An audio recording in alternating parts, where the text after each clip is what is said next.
The only other business on the agenda tonight is old business, and this is to reconsider T-01-03-18, a home occupation amendment based upon a motion approved by the City Council on March 26th of 18.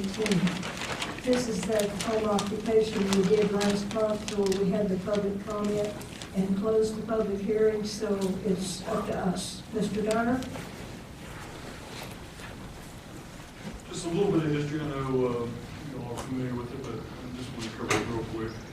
Back in January the 8th, the City Council directed the Planning Commission to review group homes, fences, and home occupations within the zoning regulations.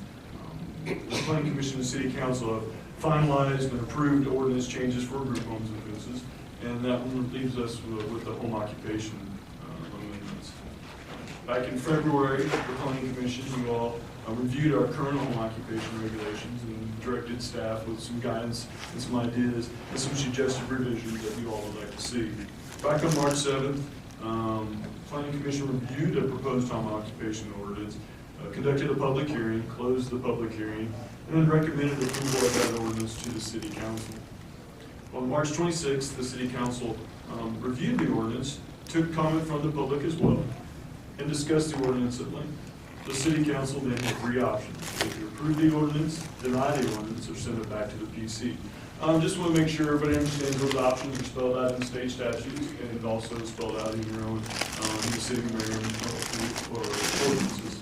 The City Council unanimously voted to send it back to the Planning Commission for your all's reconsideration. And this is the motion that the City Council unanimously approved.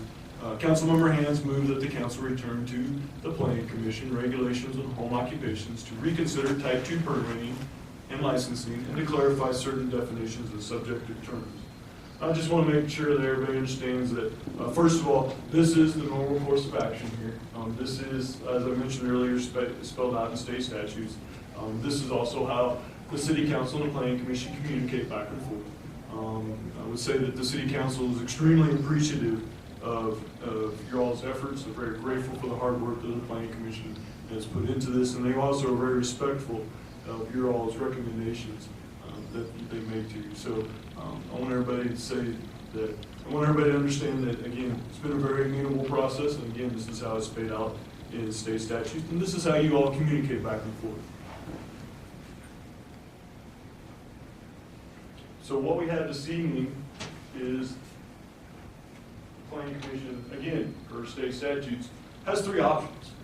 Recommend adoption of the proposed ordinance with revisions suggested by staff. And those revisions we're going to go through here in just a second, the revisions that are based upon the City Council's motion, as well as comments that the City Council made during the meeting. Or you also can make additional revisions to the ordinance and send that ordinance to the City Council. You can resubmit your original recommendation and give the reason for that resubmittal. So when I say original recommendation, that's the original ordinance that you all recommended approval of at your last meeting in March. So you can reaffirm that recommendation and also give the reasons for that reformation. And then you can take no action on the proposed ordinance. Taking no action, the governing body will take the Commission's inaction as a resubmission of the original recommendation. So with that, I'm going to go through, again, these are just staff suggestions based upon what we heard at the City Council meeting. So there are also changes that can be made to this if the Planning Commission desires such changes. A little bit about what's going to happen when it goes to the City Council. Again, per state statute, when it returns to the City Council really at that point in time has the option of approving or denying based upon a majority. If they have to approve an ordinance, it does take 5, but they can approve or deny, or they can also make changes to it at that point in time. And if they wish to make changes, they can do that by a simple majority as well. So this really is getting towards the end of this process. Again, as spelled out by statutes and spelled out by city ordinances. So what are kind of major changes? Well, let's kind of go through here and talk about the first one. This doesn't seem like a major change, but it leads up to one. This is the Type 1 definition, and real quick, let me just go through how we had this separate out. Section 9 here is the section in the ordinance, and this will be the section, if this was adopted, that will show up in the Merriam Code. So that's why there's two sections up here. So, Section 9 of the ordinance, type 1 home occupation means a business, profession, occupation, or trade conducted wholly or in part within a single family or two-family dwelling unit, or within a structure accessory to a single family or two-family residential building, in which an employee or customers routinely visit the residence. Examples include, but are not limited to, counseling, tutoring, musical instruction, contractor office, and haircutting or styling. So this is the ordinance. This is in the ordinance that you all approved in March. So I want to make sure everybody clearly understands we're not going over what is in the existing code. So this is all from the ordinance that you all recommended approval of in March. Obviously, the new stuff that's been added is in red, in which an employee or customers routinely visit the residence. And routinely is an important word, and I'm going to explain that here in just a second.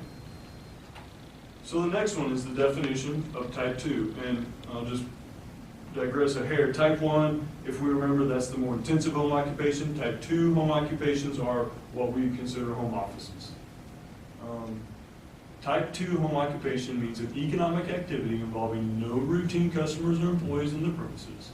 A type 2 home occupation has no discernible impact on the surrounding neighborhood and can occur in any typical dwelling unit. Examples include, but are not limited to, writer, accountant, consultant, and computer programmer. So what are the changes here?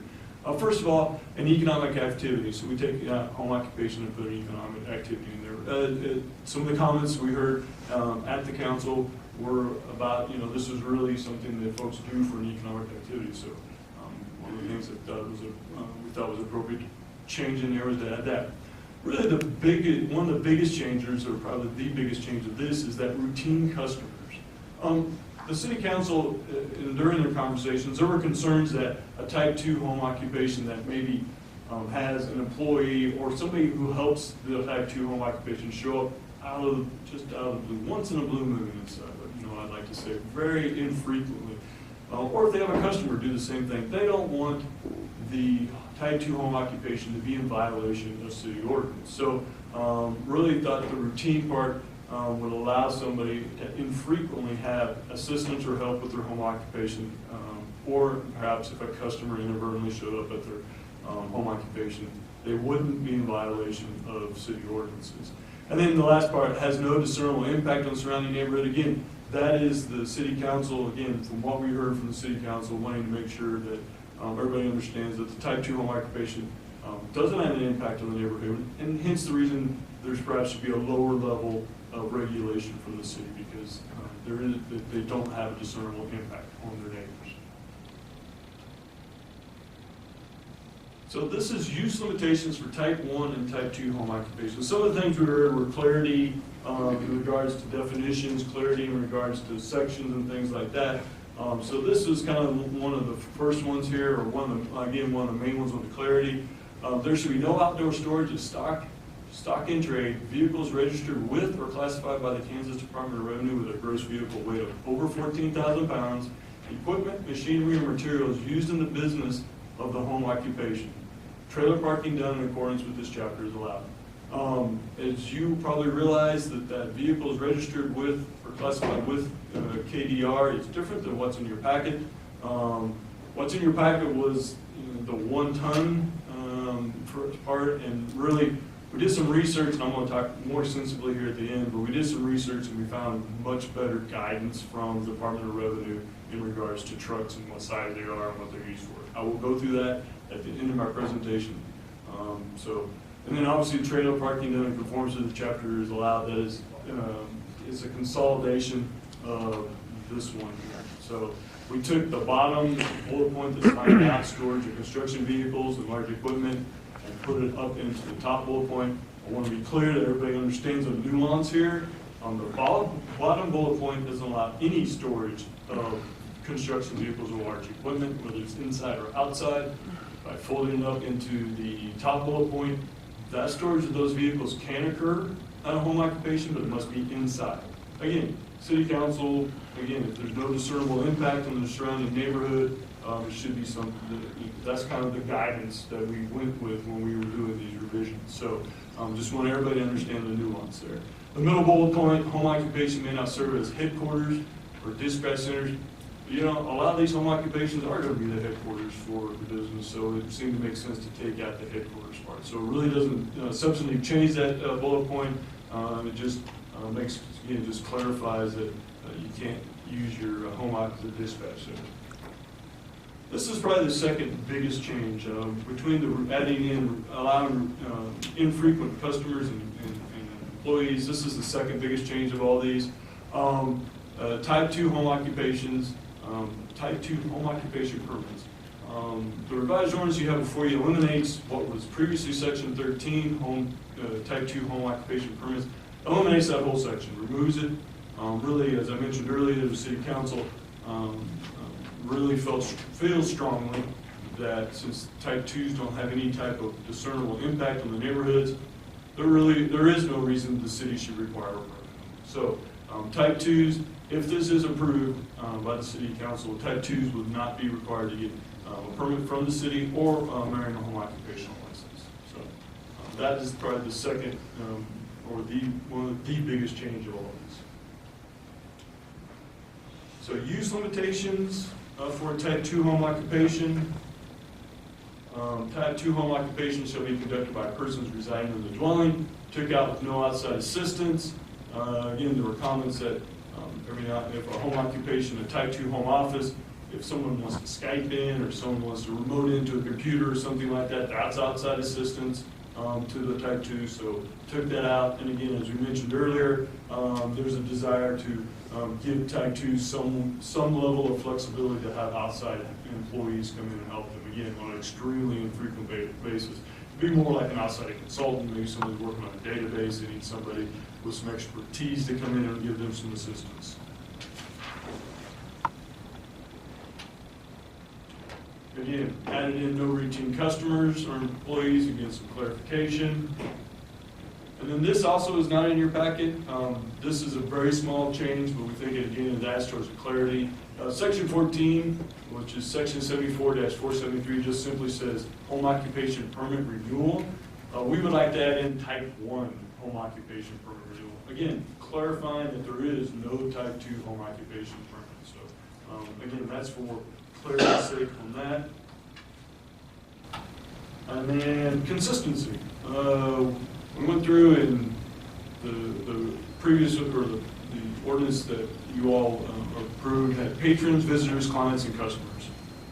We just took and consolidated that all just in the customers. So we used that all throughout the ordinance. So customers covers all those types of folks to the left, just again for consistency's sake. So before I dive into vehicles, is there questions to this point?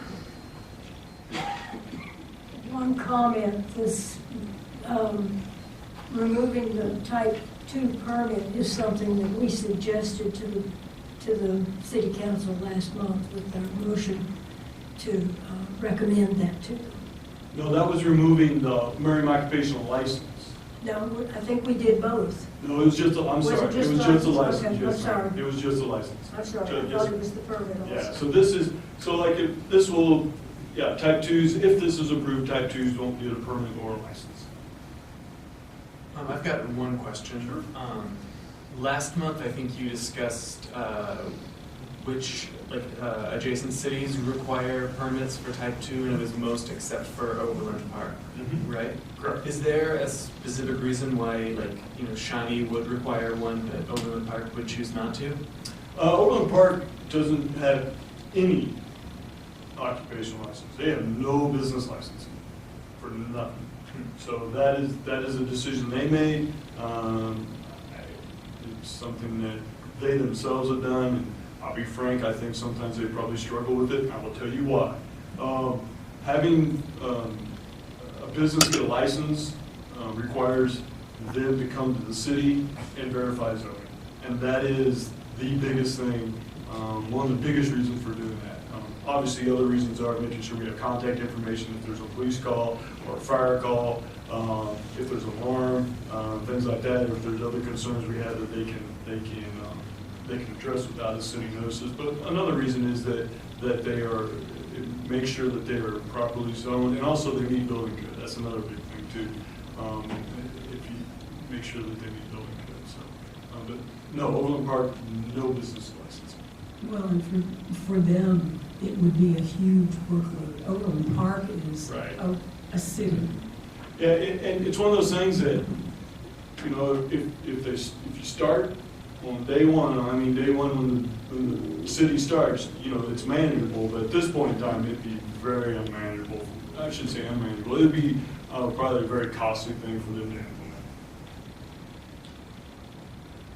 Mr. Taylor, what happens to the existing home office or type 2? Do they just go away, or? That's an excellent question. If this is adopted, we will,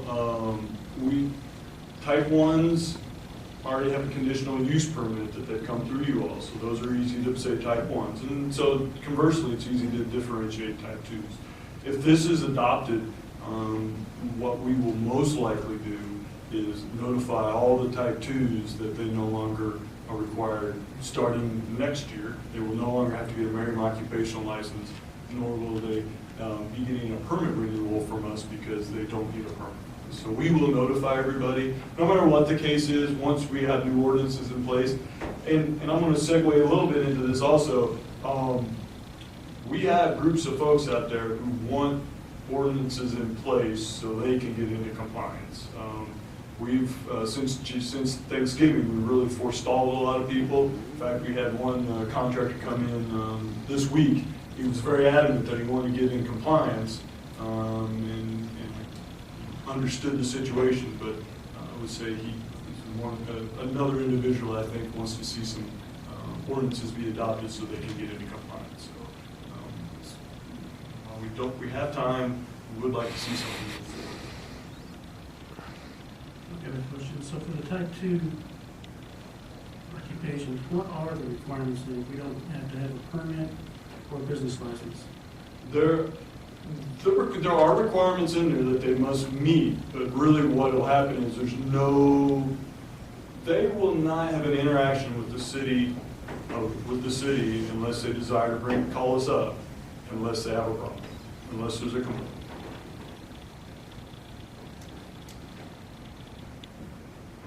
So what you're saying is that type 2 basically has no oversight. That is correct. There is no city interaction or oversight with them unless there's a complaint. That is correct. And with no oversight, can you expound on what issues we may run into? Sure. As the city council struggled with and tried to balance with the desire to have some level of oversight, but you gotta understand that these folks also have, as they would say, and it's correct, no really discernible impact on the neighborhood. I think it's a struggle and a balancing act that we're trying to do here.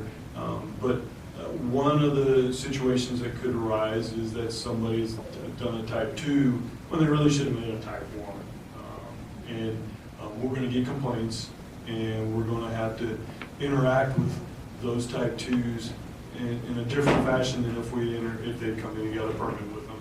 And you know, that will be the struggle that our code enforcement folks will handle. They're experts at that. They can handle that situation extremely well.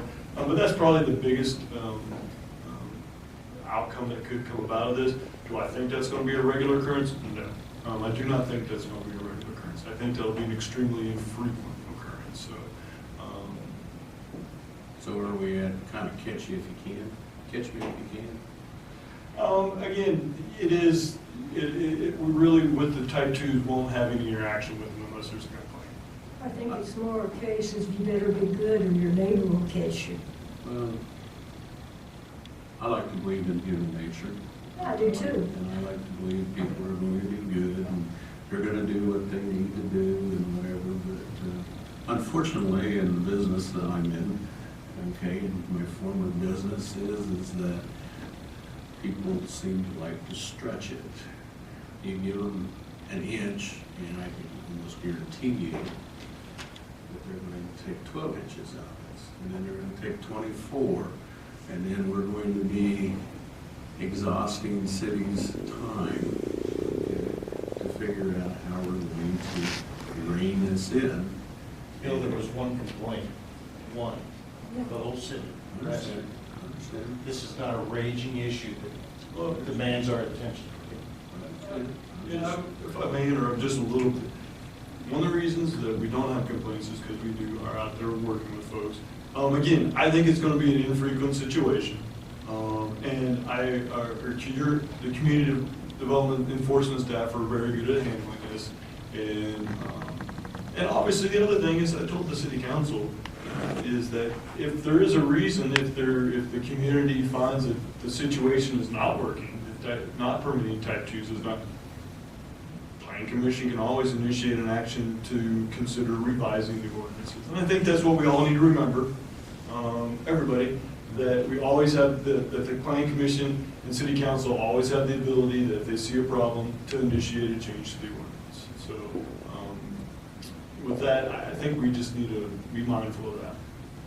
So what's the cycle for review of ordinance? There is no cycle that's set out. It is something that if there's a situation that arises, a great example of fences. We were getting complaints, council members were getting complaints from fences being constructed that had the neighbor side out. Council made inquiry to staff and said, yeah, that's the way it is, and then council took action to initiate you all looking at it. That really is generally how the process works. When a situation arises where there's questions or whether there's comments about how the ordinance works or doesn't work, the council or the planning commission can initiate action to consider changing the ordinances. If we were to get an uptick of complaints, that would be when we would start looking. Correct. Thank you. I just have a question on how you would handle something. If a contractor came in and said, well, he decides he's a type 2. I run my business from my home office, therefore I don't need a permit. How would we handle that? Well, we specifically say contractors are type 1s in the ordinance. So it's specific about that. And again, the reason for that is because the contractors have a high level of traffic, they have a high level typically a high level of storage of vehicles and things like that on site. So it is very specific, that, let's go back to the definition. There you go. Examples include contractor office. So contractors are type 1s. But I guess my concern is you have people that are actually type 1, but they say, okay, I'm running my business out of my office at my home, so therefore I'm a type 2, or I have a home occupation, or home office, I'm sorry. So, well, I guess. But they're actually a type 1. In that situation, if we found, if again, it had to be on a complaint basis, somebody would have to say, I think we would obviously, at that point in time, make contact if we can, and either send a letter, just inquiring as to the nature of their business, and go from that point. Really, the biggest thing we'd like to do is just simply make contact, have a conversation with them, to let them know, to talk to them about just to determining whether they're type 1 and type 2. And if they are type 1, then we would send them through the process of becoming compliant with type 1. I've got 2 questions. One comment, actually. Isn't contractor somewhat subjective in terms of the scope and the level of whatever work they're doing?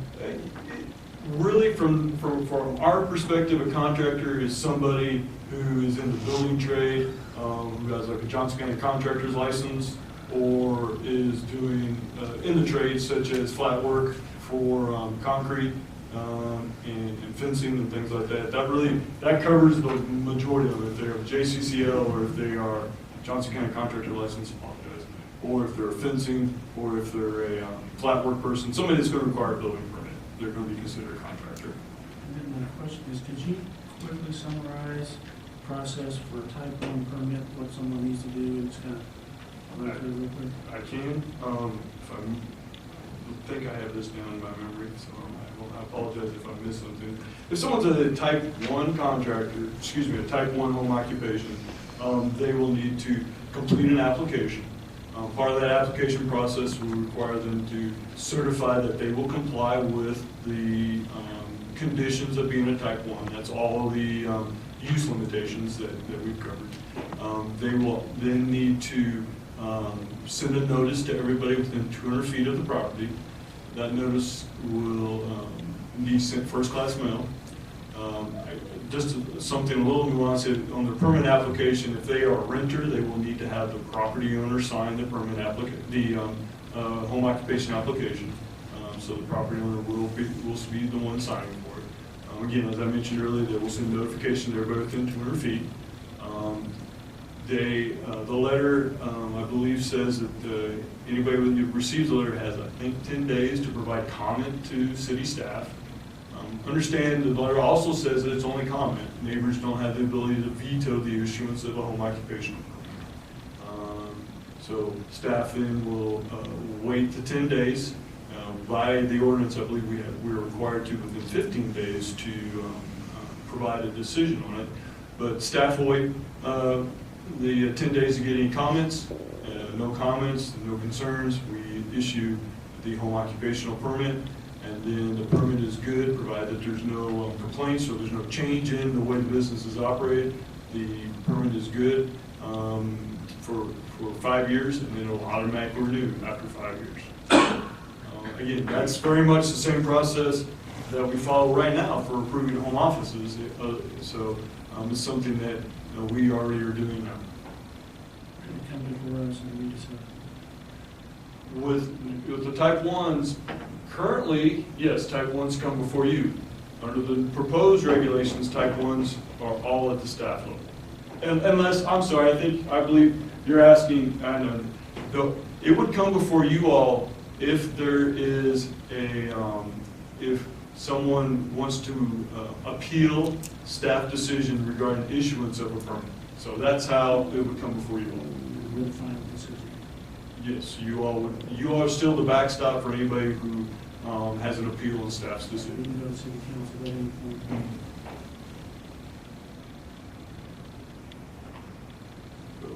Isn't any other Other question? questions, comments, motion? Let me go into, I want to, maybe nobody's interested in this as I am.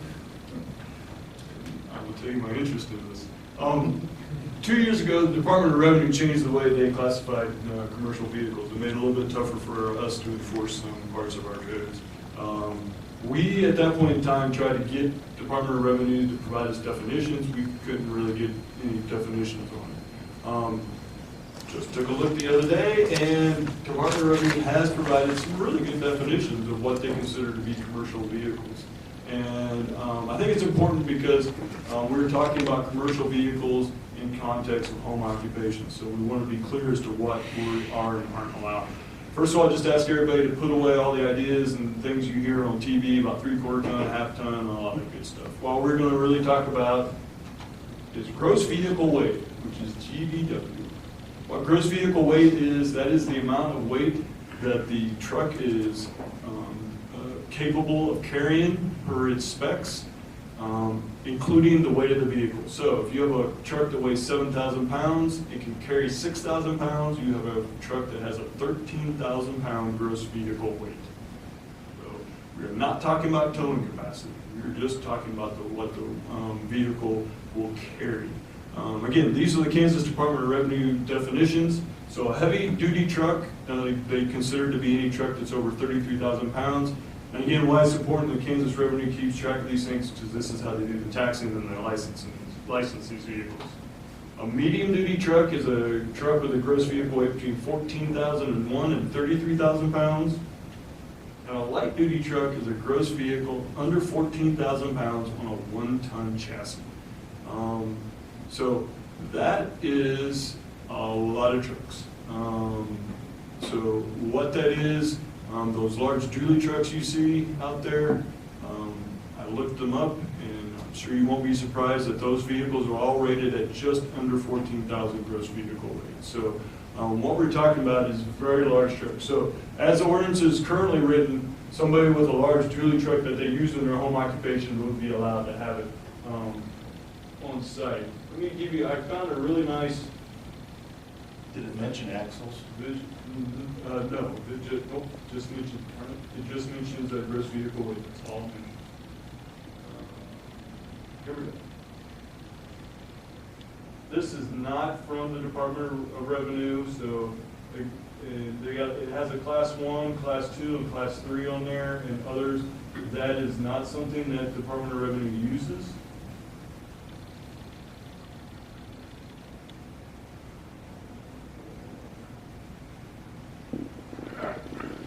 There we go. So, what we're talking about is right here in this dividing line. These, from this point up, are considered to be 14,000 pounds gross vehicle weight and below. And these down here are the ones that are much bigger than that. So, again, don't look at the class 4s because that's not something the state of Kansas uses. So, really 14,000 pounds gross vehicle weight covers, as I said, big trucks, big pickup trucks, smaller cube trucks, smaller box vans, and then just standard vans and vehicles that contractors use, like electricians and plumbers and things like that. The bigger vehicles that you get down this way, now you're getting into double axle vans, larger box and cube trucks, and then it starts getting up into buses. These are the large truck for hauling. Got a bit down here all the way, you got concrete trucks, you have tractor trailers and things like that. So really, that's why we put the 14,000 in there instead of the 1 ton, because we really thought that this was a much better definition and it fits more, aligns it with Department of Revenue and how they classify vehicles, and just thought it made sense. So with that, I'll be happy to answer any more questions. Otherwise, keep you all for discussion. I have a comment. I think that's a great way to go, because anything that you can do that will quantify the vehicles, you know, you may get calls on complaints that somebody has a big truck sitting in their driveway, and that takes in quite a bit of territory. Right, and it is something that, again, as I understand it, the Department of Revenue should be something that you can ask, what's a license as? And you can get and you'll get the information there. And also, it's something that anybody who has a large truck, like a dually or something like that, they know what their gross vehicle weight, because that's part of the specs of the manufacturers provide. To my point on axles, on item 18 of your 74,469, it mentions that no it has to be less than 2 axles. Those are delivery vehicles, I believe. So you're saying, although we would allow the contractor to have it multiple axles, as long as the weight is met, we're going to prohibit. So why don't we make it consistent? Why don't we make delivery vehicles 14 or under? If you'd like to do that, you certainly can. Just be consistent, because if you look up there, that one class 3 delivery van, that appears to have a dual rear axle. I think it does. It's hard. Yes, it does. It's showing those 2 axles. No, I don't understand that completely. That it seems like it's maybe a little inconsistent with what we're. Well, I would make one comment. If you have something brought in by Nebraska Furniture, you're out of that 14,000 already. Or even a lot of your FedEx trucks are out of that 14,000 already. So it would be some pretty large trucks you would be getting rid of. yeah, for delivery, you're back to get anything. So, but this says you can't have a vehicle with more than 2 axles. It's not allowed on number 18. Or by a trailer is not allowed. So we're saying we're not going to allow deliveries in our neighborhoods? That's my point. Yeah, I can see taking out the 2 axle, but the trailers, I think, would be good to leave That in. 3 of 5 of your, Yeah. maybe section 10, paragraph 18. I can see taking out the double axle, but But this just applies to the home occupation. Right? Not Yeah. just not to general somebody who gets deliveries. something from the house of furniture. Yeah, So if you happen to be classified as a type 1, or you don't get to have those deliveries, right? well, that Furniture would be extremely hard to enforced. enforce, because who knows whether he's bringing something that you personally bought or whether he's bringing something that was for the business. And it's pretty common to get an LTL trailer truck, it's a small semi. It doesn't even have to be a very big delivery. Well, we had let multiple trash trucks drive on our street, and they're 10 times the weight Yeah. of delivery vehicles.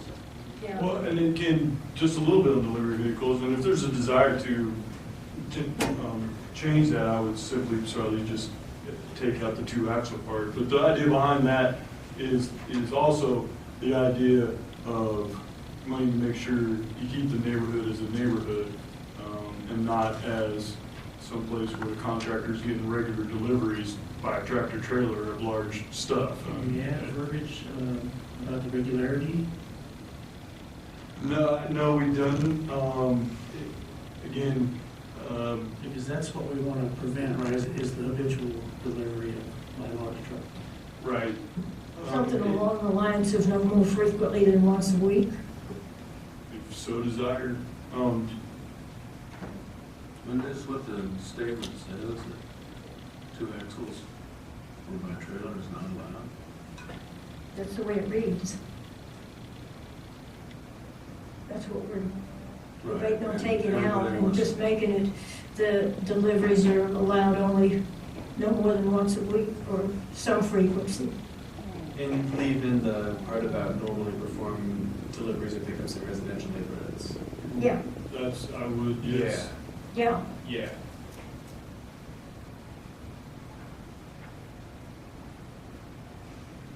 Take out that middle sentence and change it to a frequency. Is once a week? Question? I don't know if you can quantify It's going to be very tough to qualify. It's going to, it. And that puts the onus on us to enforce it, I would just keep it generic. But I'm gonna do it like a blank anyway. You know, that's true. And then so see how many complaints are received, and then see if try there's and write an something issue. about frequency after that. We can definitely try and see if it becomes an issue. So, Yeah, all right, so do you want to change that section? Or- I'm going to say, take out that middle sentence about 2 axle and a trailer. Anybody against that? I agree with that. Okay, we're good. Okay, so I want to understand clearly, for that one, the desire for the planning commission is to remove deliveries or pickups by a vehicle with more than 2 axles or by a trailer is not allowed. That's So you correct, want to remove correct. that. Okay. That's correct. I think your first sentence says it all. that Sure. Yeah. Normally perform deliveries or pickups, and Well, I like that last one though with the timing on it. All right. We can definitely, that's a, unless it's just before Christmas and they're showing up at your door. December I had them come at 24th. 9 o'clock at night on those conditions, yeah. Anything else? So I need clarification from Brian.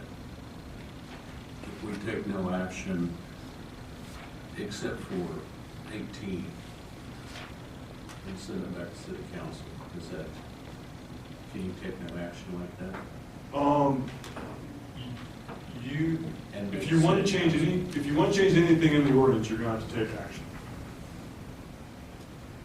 Okay, so the motion would, I don't have it. Well, so What that'd it be, boils down to is if you disagree with anything we've got here that we've hashed out so far, you have to vote no against sending it back to the city council. Yeah. Yeah, so let me just summarize. I think you all are getting to a point of wanting to make a motion and take some action. Let me summarize is I think the options that you all have at this point in time.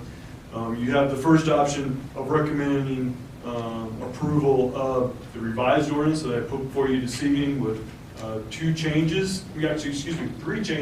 One, change to the vehicles. Two, change to adding type 1 to home occupation permit. And 3, removing the sentence from item 18 about 2-axle trailers and two-axle trucks and tractor trailers. That is one option. Number 2 option is to reaffirm the original ordinance, none of the changes that I've shown you this evening, to reaffirm the original ordinance, and also to give reasons for your reaffirming it and send that back up to the city council. Your third option is to take no action whatsoever, and if that happens, then the city council will take your inaction as you, again, sending them back the original ordinance. So I think that's the 3 options you have at this point. Yeah, straw. And given that, I think we've had enough discussion. Can somebody make a motion one way or the other on one of those 3? I'll make a motion that we recommend adoption of the proposed ordinance with the revisions suggested by staff with the 3 additions discussed and forwarded to the city council. I second that. It's been moved and seconded that we forward this home occupation amendment to the city council for approval with the 3 additional pieces that we've corrected tonight. All those in favor? Aye.